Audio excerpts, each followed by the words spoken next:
Hello, എല്ലാവർക്കും നമസ്കാരം. പുതിയ വീഡിയോയിലേക്ക് എല്ലാവർക്കും സ്വാഗതം. ഇന്നൊരു ഡേ ഇൻ മൈ ലൈഫാണ്. ഒരു മിനി വ്ളോഗായിട്ടാണ് ചെയ്തിരിക്കണേ കേട്ടോ. അപ്പോൾ ഇഷ്ടപ്പെടുവാണെങ്കിൽ ഒന്ന് കമൻറ്റ് ചെയ്തേക്കണേ. അങ്ങനെ ഞങ്ങൾ രാവിലെ ഏകദേശം ഒരു 10 മണിയൊക്കെ ആയപ്പോഴേക്കും നമ്മൾ വീട്ടിൽ നിന്ന് ഒരു സ്ഥലം വരെ പോവുകയാണ്. കഴിഞ്ഞ വ്ളോഗിൽ ഞാൻ പറഞ്ഞിട്ടുണ്ടായിരുന്നു ഒരു ഇയർലി ഹെൽത്ത് ചെക്കപ്പ് ചെയ്തിട്ടുണ്ടായിരുന്നു എന്ന്, ഞാനും ഷൈച്ചേട്ടനും. അപ്പോൾ അതിൻ്റെ റിസൾട്ട്സ് ഒക്കെ വന്നിട്ടുണ്ട്. അങ്ങനെ ഡോക്ടറുടെ അപ്പോയിൻമെൻറ്റ് കിട്ടിയിട്ട് അതിനൊന്ന് കാണാൻ വേണ്ടിയിട്ട് പോവാണ് കേട്ടോ. ഇവിടെ വെള്ളാശ്ശേരിയിലാണ് പോകുന്നത്, ചെന്നൈയിൽ. അപ്പോൾ നമ്മളവിടെ കുറച്ച് നേരം വെയിറ്റിംഗ് ഉണ്ടായിരുന്നു ഡോക്ടറെ കാണാനായിട്ടൊക്കെ. അങ്ങനെ ഒരു 1:15 വീട്ടിലെത്തി. ചോറുണ്ടാക്കി, ലെഫ്റ്റ് ഓവർ കറികളൊക്കെ ഫ്രിഡ്ജിലുണ്ടായിരുന്നതൊക്കെ ചൂടാക്കി അങ്ങ് കഴിച്ചു. അങ്ങനെ കുറച്ച് നേരം റെസ്റ്റൊക്കെ ചെയ്ത് ഈവനിങ് ആയപ്പോഴേക്കും പാറുവിന് ഒരു കഷ്ണം കേക്കൊക്കെ കൊടുത്തു. നമ്മൾ ഡിമാർട്ടിൽ കഴിഞ്ഞ ദിവസം പോയപ്പോൾ ഞാൻ ഒരു ഡേറ്റ്സിൻ്റെ ഒരു കേക്ക് വാങ്ങിച്ചിട്ടുണ്ടായിരുന്നു. ഡേറ്റ്സിൻ്റെ കേക്ക് നമുക്ക് എല്ലാവർക്കും ഇഷ്ടമാണ്. അപ്പോൾ അത് കൊടുത്തു. പാറു അത് കഴിക്കാൻ പോവാണ് കേട്ടോ. അങ്ങനെ ചായ എടുക്കുന്നതിന് മുന്നേ ആയിട്ട് ഞാൻ കേക്ക് എടുത്ത് ഞങ്ങൾ കഴിച്ചു. അപ്പോൾ ചായയും മധുരം, കേക്കും മധുരം, അപ്പോൾ ഒരു സുഖം ഉണ്ടാവില്ലല്ലോ. അതൊക്കെ കഴിഞ്ഞിട്ടാണ് ഞാൻ ചായ എടുത്തത്. പാറുവിന് അങ്ങനെ എല്ലാ കേക്കൊന്നും ഇഷ്ടമല്ല, പക്ഷേ ഡേറ്റ്സിൻ്റെ കേക്ക് അവൾക്ക് ഇഷ്ടമാണ് കേട്ടോ. ഈ ഒരു പീസേ കഴിക്കുള്ളൂ. പിന്നെ ഞാൻ ചായ എടുത്തു. അപ്പോൾ ഷൈച്ചേട്ടൻ ഇന്ന് വർക്ക് ഫ്രം ഹോം എടുത്തു. കാരണം നമ്മൾ ലേറ്റായിട്ടാണല്ലോ വന്നത്. പിന്നെ ഓഫീസിൽ പോയി തിരിച്ചു വരാനുള്ള സമയമേ ഉള്ളൂ. ഭയങ്കര ബ്ലോക്കും കാര്യങ്ങളൊക്കെ ആയിരിക്കും. അപ്പോൾ ഷൈച്ചേട്ടനെ ഞാൻ ചായയും കൊണ്ട് റൂമിലേക്ക് വരുവാണ് കേട്ടോ. അങ്ങനെ പാറുവാണ് അവിടെ കാവൽക്കാരി. പിന്നെ രാത്രി ആയപ്പോഴേക്കും ഷൈച്ചേട്ടൻ പറഞ്ഞു സിമ്പിളായിട്ട് എന്തെങ്കിലും ഉണ്ടാക്കിയാൽ മതിയെന്ന്. ചോറ് ഉച്ചയ്ക്ക് വെച്ച് ഇരിപ്പുണ്ടായിരുന്നല്ലോ. അപ്പോൾ ഇന്ന് നമുക്ക് ചമ്മന്തിയാണ്. ചമ്മന്തിയുടെ കൂടെ മുട്ട വറുത്തതും കൂടി ഉണ്ട് കേട്ടോ, ഒരു ഓംലെറ്റ്. അപ്പോൾ ഈ ഒരു കോമ്പിനേഷൻ കഴിച്ചിട്ടില്ല എന്നുണ്ടെങ്കിൽ നിങ്ങൾ ഒരു പ്രാവശ്യമെങ്കിലും ഇതുപോലെ ഉണ്ടാക്കിയിട്ട് ഒന്ന് കഴിച്ച് നോക്കണേ.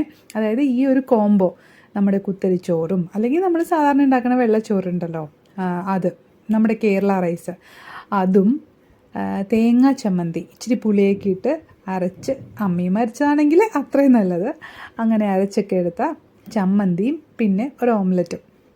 അപ്പോൾ ഇത് മൂന്നും കൂടെ വരുമ്പോൾ ഒരു പ്രത്യേക ടേസ്റ്റാണ് കേട്ടോ. ഇത് എൻ്റെ അമ്മ വീട്ടിലിടയ്ക്ക് ഉണ്ടാക്കുന്നതാണ്. പെട്ടെന്ന് നമ്മളിപ്പം എവിടെയെങ്കിലും പോയി വരുമ്പോഴോ അല്ലെങ്കിൽ നമ്മളുടെ കയ്യിൽ വേറെ പച്ചക്കറികളൊന്നും അധികം ഉണ്ടാവില്ല, അങ്ങനെയൊക്കെയുള്ള സന്ദർഭങ്ങൾ, അല്ലെങ്കിൽ പെട്ടെന്ന് നമുക്ക് ഊണ് തയ്യാറാക്കണം എന്നുള്ളൊരു സന്ദർഭത്തിൽ പെട്ടെന്ന് ഉണ്ടാക്കാൻ പറ്റണ ഒരു സംഭവങ്ങളാണ് മുട്ട വറുക്കുക, പിന്നെ തേങ്ങ ചിരകിയിട്ട് ഒരു ചമ്മന്തി അങ്ങോട്ട് അരയ്ക്കുക. അത് കൂട്ടിയിട്ട് ചോറ് നമുക്ക് നന്നായിട്ട് ഉണ്ണാൻ പറ്റും. നമുക്ക് നല്ലൊരു സാറ്റിസ്ഫാക്ഷൻ കിട്ടും കേട്ടോ. കറിയൊന്നും ഇല്ല എന്നുള്ളൊരു ഫീലിംഗ് ഒന്നും തോന്നില്ല. അപ്പം ഞാൻ തേങ്ങാ ചമ്മന്തി പിന്നെ ആർക്കും പറഞ്ഞു തരേണ്ട കാര്യമില്ലല്ലോ. അങ്ങനെ ഞാൻ ഇത്തിരി പുളിയൊക്കെ ഇട്ടിട്ടാട്ടോ അരച്ചിരിക്കണേ.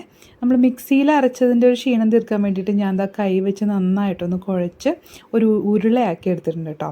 ഇങ്ങനെയല്ലേ തേങ്ങാ ചമ്മന്തി നമ്മൾ അമ്മീന്ന് അമ്മമാരൊക്കെ അരച്ചെടുക്കുക. അങ്ങനെ ഒരു നല്ലൊരു ഉരുള ഉരുട്ടി ഞാൻ ചമ്മന്തി ആക്കി വെച്ചിട്ടുണ്ട്. അപ്പോൾ നമുക്കിങ്ങനെ എന്താ പറയുക, ചമ്മന്തിയും ചോറൊക്കെ കൂട്ടി കഴിക്കാനായിട്ട് നമുക്ക് എപ്പോഴും ഒരു ആഗ്രഹം തന്നെയല്ലേ. എന്തൊക്കെ കറി ഉണ്ടെങ്കിലും ഈ ഒരു കോമ്പിനേഷൻ അടിപൊളിയാട്ടോ. ഇത് നമ്മുടെ വീട്ടിലെ സാമ്പാർ ജീരയാണ്. ഞാൻ നമ്മുടെ ബാൽക്കണിയിലുള്ള സ്ഥലത്ത് ഒന്ന് നട്ടുണ്ടാക്കുന്നതാണ്. അപ്പോൾ സാമ്പാർ ജീരയിൽ നിന്ന് ഞാൻ ഒരു തണ്ടേ എടുത്തിട്ടുള്ളൂ. അത് നമുക്ക് ഓംലെറ്റിൽ ഇടാൻ വേണ്ടിയിട്ടാട്ടോ, ഒന്നുകൂടെ ഒന്ന് റിച്ച് ആക്കാൻ വേണ്ടിയിട്ട്. അപ്പോൾ ഒരു ഹാഫ് സവാള, പിന്നെ ഒരു പേരിനൊരു പച്ചമുളക് എടുത്തിട്ടുണ്ട് എരിവിന് വേണ്ടിയിട്ട്. എരിവിന് നമുക്ക് വേറൊരു സാധനം കൂടി ഇടാനുണ്ട്. അപ്പോൾ അതൊന്ന് എടുത്ത് ആവശ്യത്തിന് ഉപ്പും കൂടിയിട്ട് 2 മുട്ട പൊട്ടിച്ചൊഴിക്കുന്നുണ്ട്.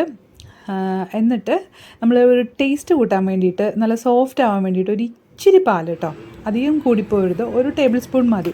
പാലും കൂടിയിട്ട് നന്നായിട്ടൊന്ന് മിക്സ് ചെയ്യുക. മിക്സൊക്കെ ചെയ്ത് നമ്മുടെ മുട്ട വറുക്കാനുള്ള ചട്ടി ചൂടാക്കുക. ഞാനൊരു ദോശത്തവയാണ് കേട്ടോ എടുത്തിരിക്കണേ. അതിലേക്ക് വെളിച്ചെണ്ണ തന്നെ ഒഴിക്കണം കേട്ടോ. വെളിച്ചെണ്ണയിലാണ് നമുക്ക് ആ മുട്ട വറുത്തതിൻ്റെ റിയൽ ടേസ്റ്റ് വരാം. ഇതൊക്കെ ആദ്യമായിട്ടൊക്കെ കുക്ക് ചെയ്യുന്ന ആരെങ്കിലും ഉണ്ടെങ്കിൽ അവർക്ക് ഉപകാരപ്പെട്ടോട്ടെ എന്ന് വിചാരിച്ചിട്ടാണ് ഞാൻ പറയണേ.